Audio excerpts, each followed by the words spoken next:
मी भातात रंग टाकलेला आहे, म्हणजे हा माझा पिंक राईस आहे.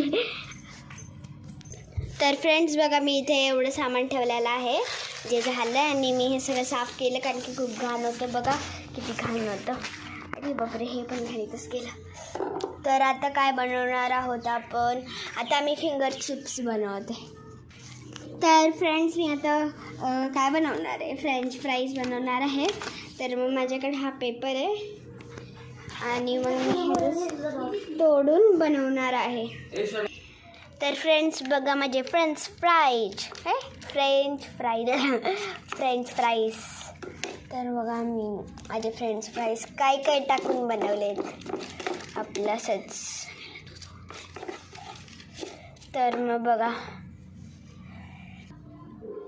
तर फ्रेंड्स बघा माझं हे काय म्हणतात फ्रेंच फ्राईज झाले आहे, आणि माझे हात तर बघा किती घाण झाले आहेत.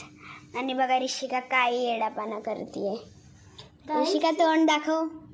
ते गाईजची मी काय करते हे तुम्हाला माहिती नसेल फ्रेंड्स. ते होळीचे रंग घेऊन काही खेळतीये तर काय नाही गाईज, मी टमॅटोची ग्रेव्ही बनवते गाईज.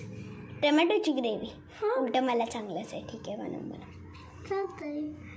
हे टमॅटो आहे, हा मी होळीचे बघा फ्रेंड्स, इथं एक आहे, तिथे एक लपवला आहे.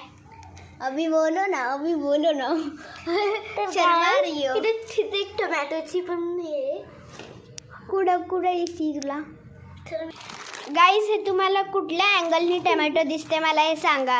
हे खोबरं आहे का टमॅटो आहे मला एक कमेंटमध्ये नक्कीच सांगा गाईस. ही म्हणती हे टमॅटोची चटणी आहे, तुम्हाला टमॅटोची चटणी दिसते का? हे तर भेळ आहे. भेळ कसं बरं? ह्याच्यात रेड कलर आहे ना. हा, मग ते रेड कलर म्हणल्यावर टमॅटोची चटणी नाही होते. तर गाईज तुम्हाला माहिती झाली. चला तर गाईज माझी कामं व्हायला लागली. किती घाण करून ठेवलंय बघ ऋषिका. तर फ्रेंड्स आमचे हे इन्ग्रेडियंट होते आजचे. बघा हे काय चॉको ब्रेड आणि हे राईसला तर आम्ही काय करून टाकलं, हे चपाती आणि हे फ्रेंच फ्राईज. हे दोन मी बनवलेत, हे दोन्ही ऋषिकाने बनवलेत. हे मसाला भात आहे. तर तुम्हाला जर का आवडले असेल तर like, share, subscribe and comments. Bye.